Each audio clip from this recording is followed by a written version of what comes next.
เอ๊ะหมานี่จะเห็นจักเทียบาทนี่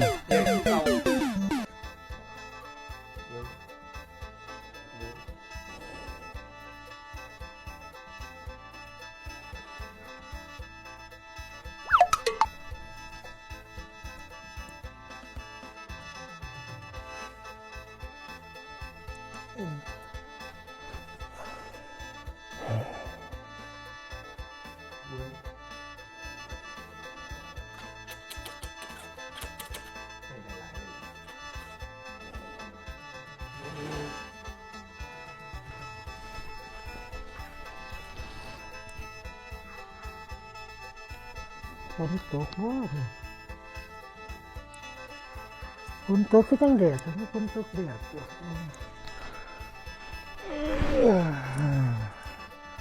นั่นเลิกกันนั่น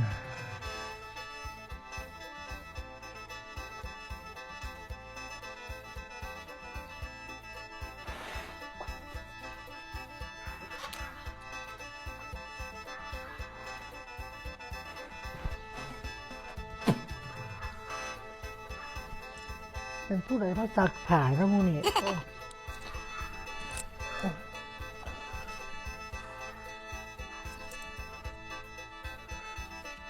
เอาผู้คืออยู่ผู้เดียวผู้ใดผู้เกี่ยวอย่าง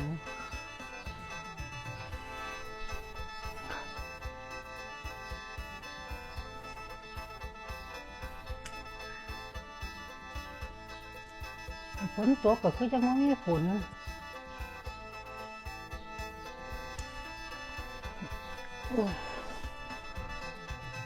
เอาประตูบ้านคือเปิดถ้าไม่งี้เตียนแล้วก็เปิดเฮ็ด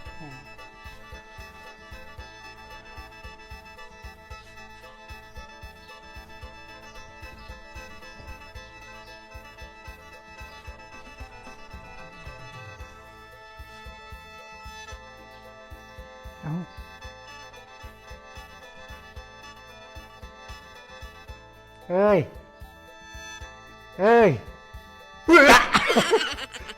เฮ็ดหยังมาหั่นกินเขา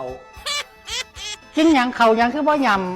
ำถือหยังนั่นไอ้บอยหยังไอ้เฮ็ดอีหยังใส่อีหลาบังหั่นเฮ็ดหยัง เป็นฟองหยังหรือเป็นน้ำหยังจะไปต้มไล่ใส่ข่อยติเอาต้มน้ำไล่ใส่ข่อยหัวกระยังมานี่แม่ไปจะไปหูน้ำเจ้าเนาะไปบอกเอานอนอยู่ข่อยนอนถามหมู่อยู่นี่ข่อยตื่นตั้งแต่เช้าๆพุ่นรถว่าสิออกเที่ยงนี่มันใกล้ฮอดบ่าย3แล้วรถบ่ทันออกข่อยหิวนอนข่อยก็มาถามหมู่อยู่นี่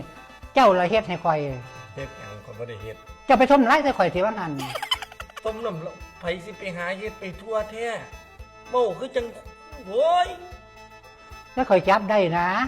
ข่อยกำลังกินข้าวอยู่กินข้าวหยังสิมายืนเฮ็ดหยังอยู่นี่กินข้าวยืนเนาะไม่หยังนี่ถือหยังนี่ของเล่นบักไส้ของเล่นบักไส้เป็ดหมาบักไส้นั่นน่ะแล้วเป็นหยังหมาบ่อยคือเอามาเล่นบัดนี่มันคือเสียงดีแท้ไกขนาดมาให้เบิ่งขนาดบ่เอามาเฮ็ดหยังมาหั่นเอามันเปิดบ่ได้มันสิห่างจนนี่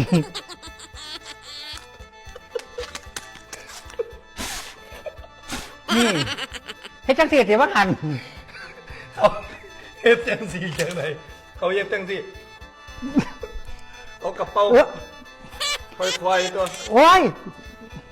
นี่ป่านนี้ก่อนตบจักบาทก็บ่หึ